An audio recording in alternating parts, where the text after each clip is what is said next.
Hey everyone, this is our second to last episode of Season 3. In 2 weeks, we will be airing our season finale, an interview I did with the renowned psychologist and psychoanalyst, Karin Maroda. It's one of my favorite talks I've had thus far in the journey of this show. It's been a wild season. I spent most of it not living in my own house while my wife and I remodeled, working my regular schedule, teaching classes, and plenty of other life developments, which I'm sure I'll tell you about eventually. The supportive emails and social media messages I've received from all of you have helped motivate Mason and I to keep going with the show.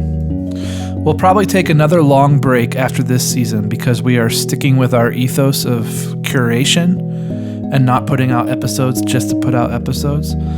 However, if you want to keep hearing my own rants and conversations with Mason, I would encourage you to get over to patreon.com/betweenus and become a financial supporter. We'll be posting something every month for our listeners. We're super grateful for your listens, and our plan is for this season to go out on a high note. Thanks for sticking with us. So any idea how we might do this? We should probably start from just before the point at which you thought about becoming a psychotherapist. How about a narrative of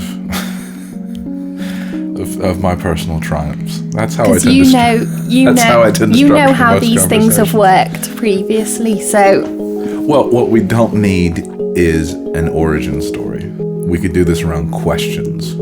You know, what advice would we give to people who were going to do this? don't.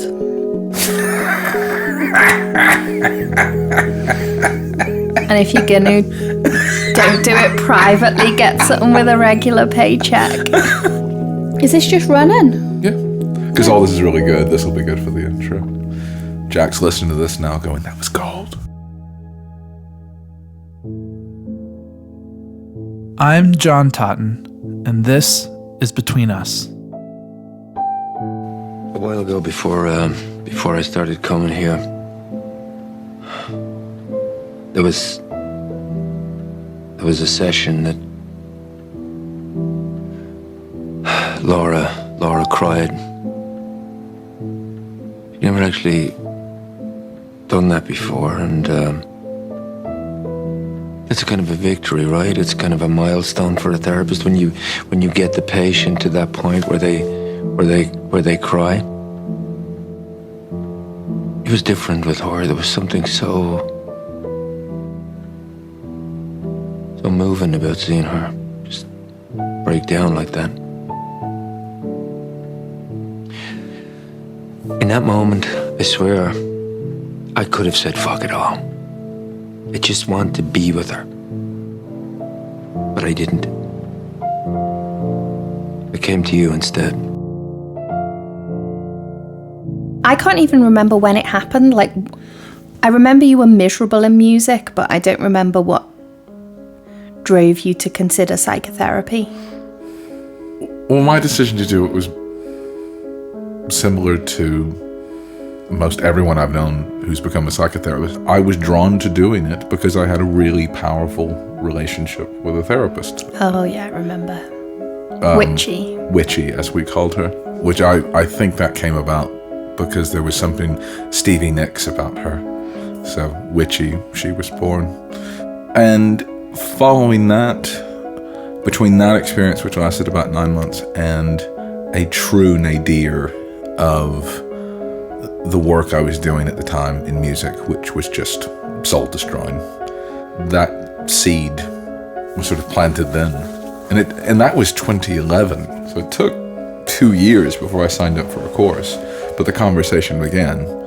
But can you remember that transition? We've been doing some different things here in the home stretch of Season 3, and I'm excited to share our episode with you today. For about 3 years, I've been telling Mason he needs to do more contributing in front of the microphone.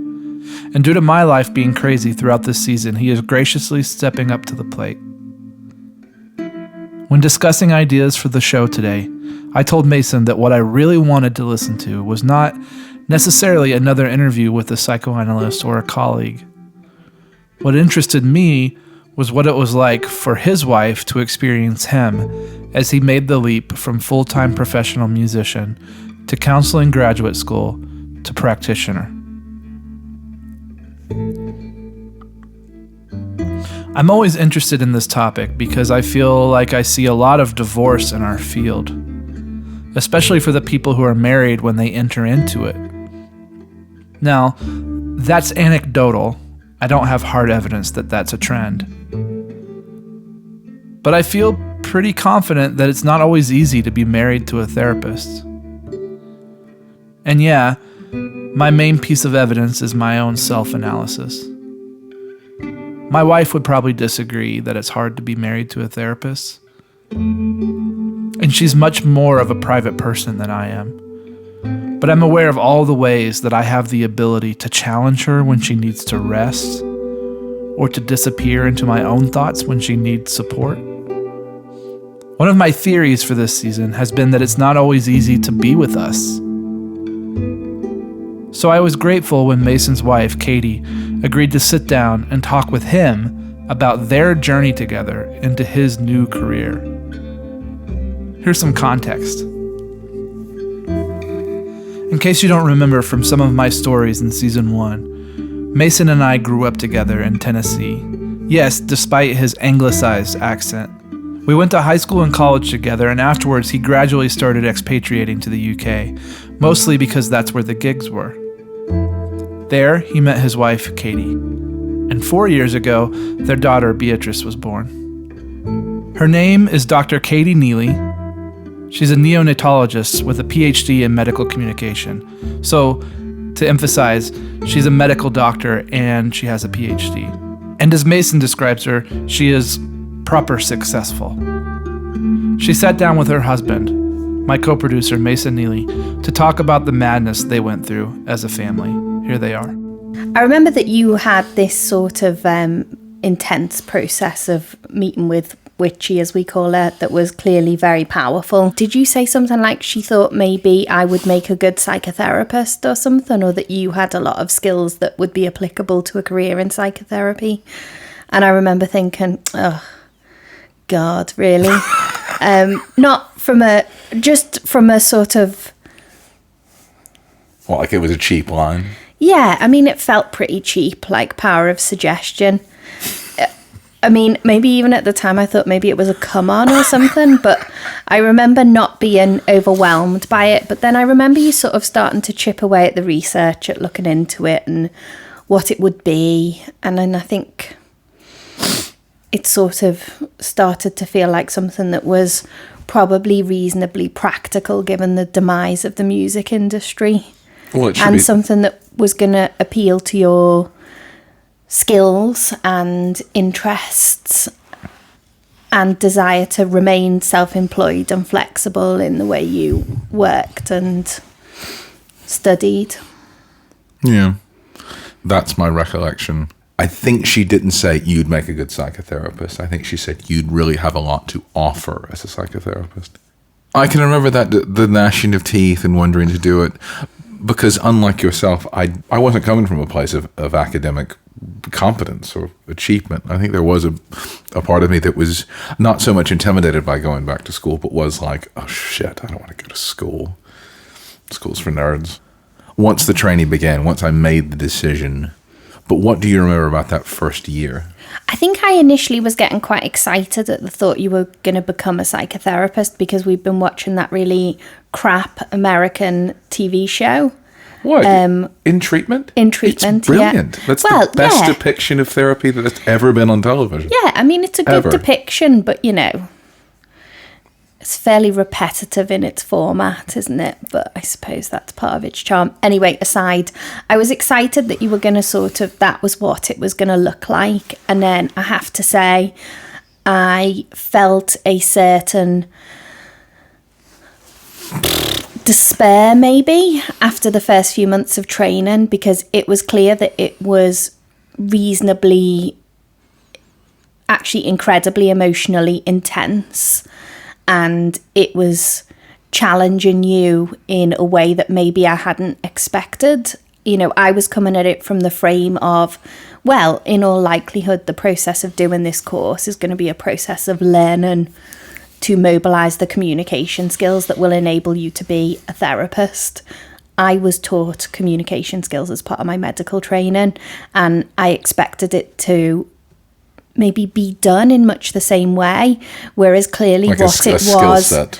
Yeah, whereas clearly it became very clear very quickly that what it was actually a deep excavation of your own insecurities, past, previous experiences with therapy. Purposefully, of course, it turned your thoughts inwards, and that was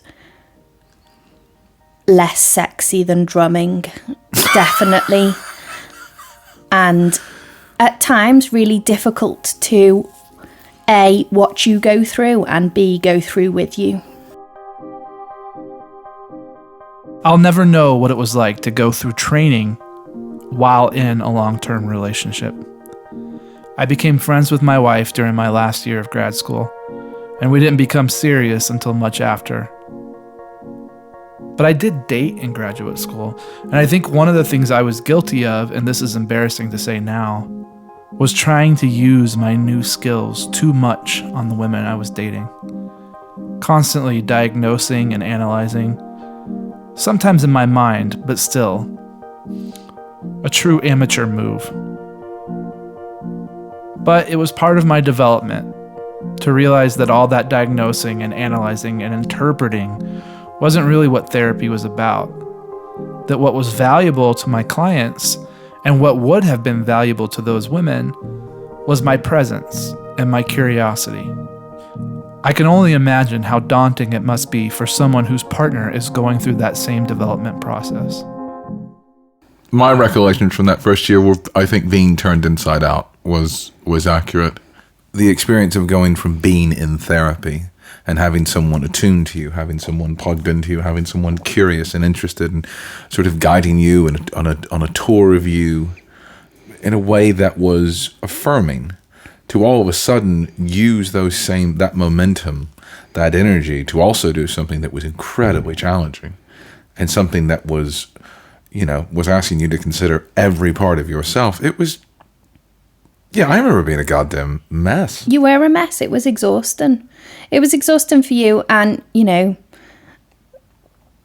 vicariously it was exhausting for me as well, in that obviously all of this stuff was being dredged up and explored appropriately, but it was certainly not what I expected or anticipated when you signed up for it. In medical training, you don't have to have every disease, but it certainly felt like in psychotherapy training, you had to have every emotion wrung out of yourself. Is that something that you felt was present throughout that time of training, or just at the beginning? I suppose it's most easy to remember it at the beginning just because of the stark contrast between life before and life after. But I think there were various points, peaks and troughs throughout the training where that introspection that the training fueled reared its ugly head. I don't mean that it, but it challenged us in different ways at different times. And I think a lot of that was probably to do with life events that were going on as well. Having B or no, I think you were pregnant at the end of the first year. She showed up at the end of the second. That's not really a time for any introspection.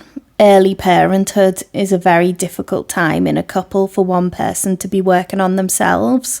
You both need to be working on the joint project, really. That's how it keeps going. And I think that you having that outlet in your training, or what I perceived to be an outlet, which was the opportunity to be vulnerable, voice or share concerns, talk about our experiences of parenthood, warts and all. I suppose I felt reasonably resentful at the time that you had that and that I didn't. and also that like you were wasting our joint time and energy doing that rather than contributing to making the project better. Now, of course, in retrospect, I can see how that was a far more sensible way to get through it. But I think at the time it was tricky, hard to stomach, difficult to see. I get the feeling that, you know, I don't know, obviously I can't speak to other people's experience, but that process of training to my mind seemed so intense that there was really no option but to get 100% behind you, because it was clear that there were going to be a lot of wobbles, a lot of difficulties, a lot of bits that just required you to keep your head down and keep moving forward, both in terms of the emotional content of going through all of that reflective work and introspection and so on, but also like the rigor of, yeah, you know, writing essays, sticking to deadlines, learning how to reference and write, and at which you are fantastic at now, probably much better than me, but something that had always been part and parcel of the type of work that I had to do. And so it was nice to hand that on. It was nice to be able to be of practical help, because to be honest, throughout the training, I didn't feel like an enormous source of emotional help. You know, I remember the first day of training, or the first day of like the foundation course, they sort of, you know, were doing exercises as they do to sort of get people, you know, into the spirit and, you know, seeing where people are at emotionally. And one of the first things they did was give what they called it the health warning, which said, some of you, whatever relationship you're in right now, it may end or it will end. There's a percentage of you where this is going to end whatever you're in right now, because this is going to be so challenging and such a whirlwind, such an impact on you and your life that, you know, this is going to affect your relationships. And of course, everyone says the same thing. Everyone's like, ha ha ha, you got nothing, bring it. And of course, you know, it's a tremendous challenge. Yeah, there were moments of it, particularly in the first year, where I felt like every insecurity I had was sort of, it was like all my nerves had been turned inside out, and I was walking around with them exposed. I thought my communication skills were pretty on point, if I'm honest. But like the process of seeing you develop, deploy, use these skills, these psychotherapeutic skills, it's changed the way I communicate professionally enormously, you know. What do you mean?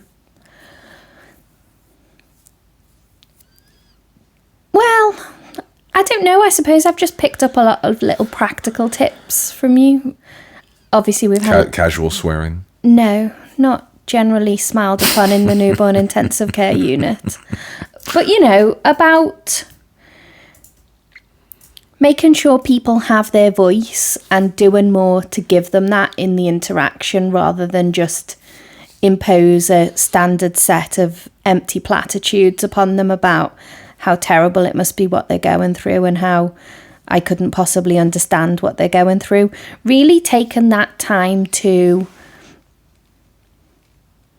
work at it with them and to get more of a sense of where they are, because, you know, for a tremendous amount of the patients I deal with in newborn intensive care, actually we're not actively doing anything for them other than providing basic supportive care.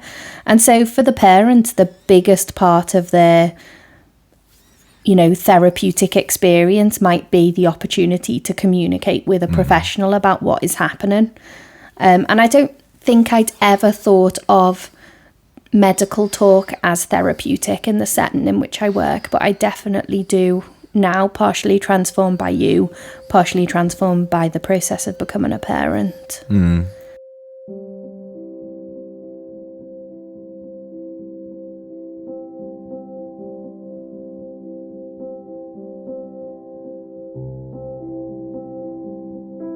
I couldn't have done it without you. I couldn't have understood what I understood. I couldn't have sort of begun to taught myself the things that I did. That was impossible without your input, without your patience of seeing someone go through that hall of mirrors phase, which continues into private practice, which is not something that ever goes away. No. I suppose, yeah, that's another thing I didn't really appreciate is I think I just thought there would be a point, much like becoming a fully qualified independent practicing doctor. I thought there would be a point where you would just be a psychotherapist and that would be it. Like all of the weaponry, armory would be available to you, where it's clear that it's an incredibly iterative process of constantly evolving, changing, being influenced by different philosophies, theories, methods of practice, and that there are probably going to be multiple reincarnations of Mason as psychotherapist, which will be loosely linked to, yes, intellectual interest, but probably also linked to the stage and phase of your own life.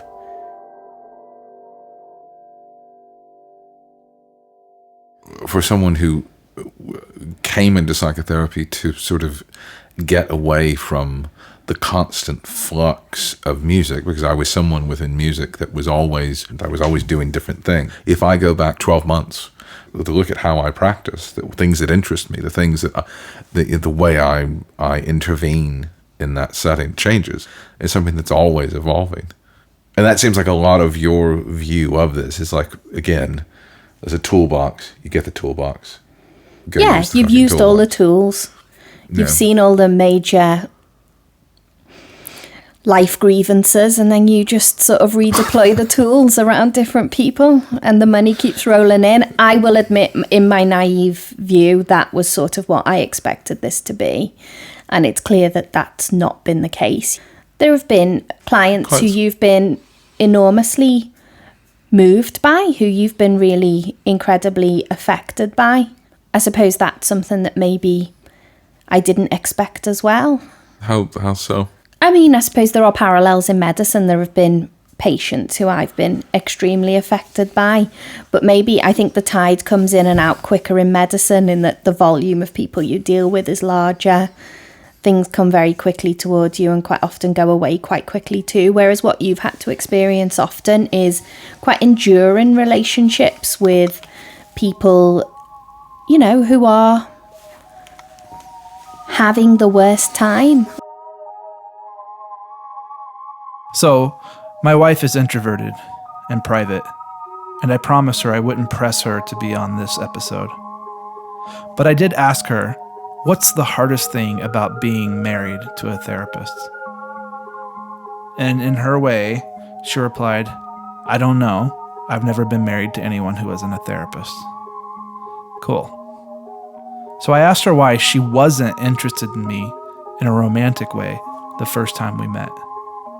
She said, the first time we met, you were super depressed, and it didn't seem like you wanted to interact with me either. Fair enough. She's right. My wife hates being put on the spot or interviewed. Maybe part of me married her because she wouldn't allow me to therapize her. And by the time we dated, I was overworked and burnt out, and I needed someone I could be with where it didn't feel like therapy. But her answer is still useful. The first time we met, I was super depressed, and I didn't want to interact with her. I wasn't interested in her either because she was too good for me.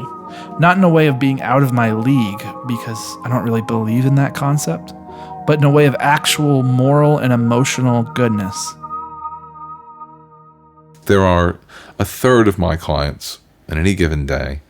You know, you do a job. You do have a toolkit. And that's not to say that you're giving pat responses or you're not engaged or you're not plugged in. They're willing to go to a certain way and you're willing to go a certain way, and the two of you are only able to create so much together, and skills come into play. And that's an affirming thing to do with one's time as a tradesman. And then there are people when something sort of bordering on ephemeral, something special happens. It might not be culminated. You might not reach fruition with it. And then there's a third of it where something absolutely transcendent occurs between people. To say intimate seems silly. It's some sort of meeting, some sort of connection. That's the most life-changing thing I've ever done, apart from love you and love our daughter. What's that like for you to have me, I don't know, to talk about the work in that way? I think I sort of have a knee-jerk reaction against the notion of that intimate relational element of what you do. And I suppose that reflects my insecurities about the content of your work, the way it plays out, the types of intense relationships that you have with clients, the way people become attached to you, the way you become attached to them. You know, there've been times when that has been really difficult and challenging. Not from a jealousy perspective, you know. Well, no, actually, I suppose from a jealousy perspective, first of all, these are people who you meet, who you have these very intimate interactions, obviously, albeit very highly boundaried, but who affect you deeply and you affect them. And I then feel jealous when you and I don't connect well, because I feel like this connection must be something that you deploy it professionally. So when we're misaligned, I sort of struggle to understand how we get to that place when this is something that you do sort of on demand. And if I could do it on demand for them, yeah, why can't you do it for me? And that's because I think a lot of your emotional patience, your energy, your willingness to connect, your openness to that connection, your willingness to tolerate shitty pettiness that's a part of like every long-term partnership is maybe worn down by the fact that you have to deal with that, you know, hour by hour, day in, day out. I know when I've had a particularly emotionally exhausting day at work, I don't have a tremendous amount of patience, empathy, compassion available for you or for Beatrice. You know, and I suppose you're just in a trade where the taps are constantly on. And that must be hard. In the beginning of my counseling career, I had a hard time accepting simple goodness in my life. My wife was like the opposite of what I was searching for in those days. Maybe that's why I found myself in a therapy career. Maybe that's why I made relationships so complex and so academic. But in the end, that way of being in the world, for me, was like Mason's music career, soul-destroying. Thankfully, my wife's grounded tranquility beckoned me out of my own self-made prison and out of that depression. But I'm also grateful the timing happened after my training. Back to Mason and Katie. In that patience, in that sort of that expenditure of empathy, I rarely experience it wearing down my ability to connect and meet you. Absolutely with B, and especially in the beginning when I was building a practice, you know, and when my caseload gets way too big, or you know, when I feel like when the work's becoming too much, my patience with her is, you know, goes out the window immediately. Well, yeah, she's another unreasonable force to be embraced. Yeah. And I found that incredibly hard to fit that into family life. And I shout from the rooftops to clients, you know, that how anti-authoritarian I am and how I am a human being as well. And for whatever training or expertise or understanding I may have, I'm an individual trying to navigate the joys and terrors of being alive. You know, they do look to you and they want a lot. And so do toddlers. Oh, yeah. And toddlers don't even fucking pay you. I mean, do you think there's been a change as I've developed and as the practice has become an actual professional operation? Well, yeah, I mean, but I think an enormous amount of that can just be attributed to the fact that, you know, for the first time in a long time, you're doing a job that brings you joy and purpose. Yeah, I love it. And frustration and difficulty and so on. But first and foremost, it brings you meaning and it brings you pleasure to do that job well. And I think that, you know, in your life and in our life that's been transformative? I mean, I suppose it's worth discussing. There are clients who have stayed with me or been more at the front of my mind than others. Yeah. Clients that have formed romantic feelings, sexual attraction. I remember you sharing with me for the first time the notion of transference and being like, what? That's actually part of it. And then it became easy very quickly to appreciate why that would be the case. I think when it's happened to you, and obviously the details you have shared with me have always been scant and sketchy. I don't know, I've had a number of responses to that.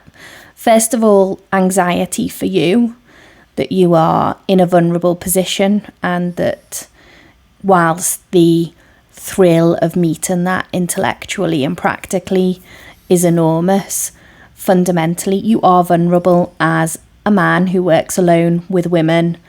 And there's an anxiety around that, around how you might be seen, about the professional and boundaried aspects of that might be very, very difficult for some clients to understand and tolerate. And then it would be stupid not to acknowledge it, is the fear that you have these deep, intimate relationships with clients who are stimulating and challenging and interesting and varied, and that you as a human will be, I don't know what the right word would be, excited by that transference, titillated by it, flattered by it. That just as we're all vulnerable to attraction to others, that could be an element of it, even in this boundaried professional space.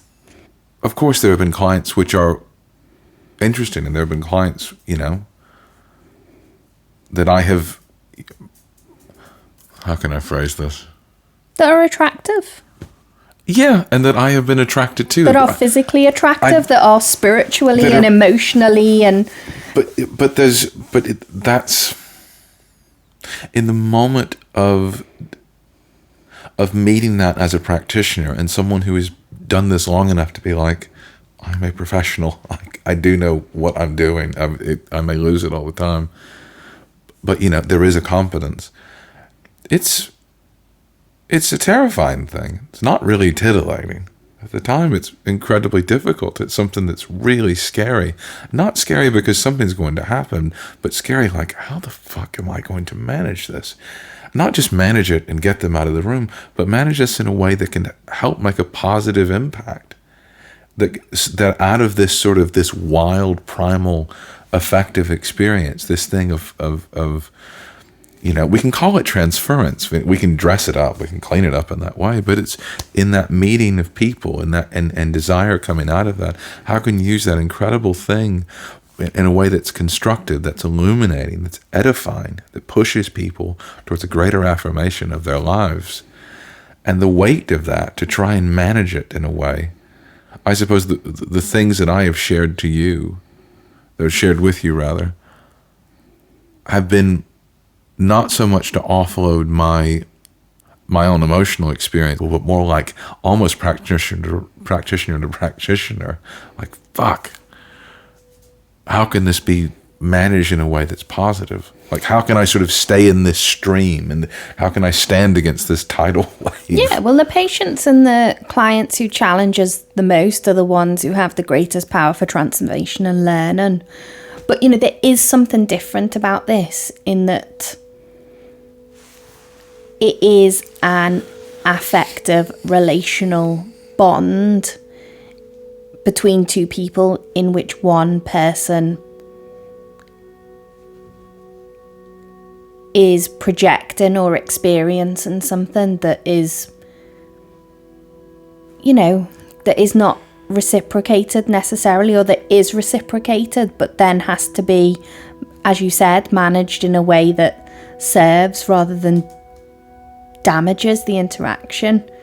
As a woman and as a wife, it's difficult not to feel threatened by that or intimidated by it. At least not practically threatened, not like fear or concern for our relationship, but certainly intimidated by the intensity. Within a consult with, take your job at the moment about, genetics.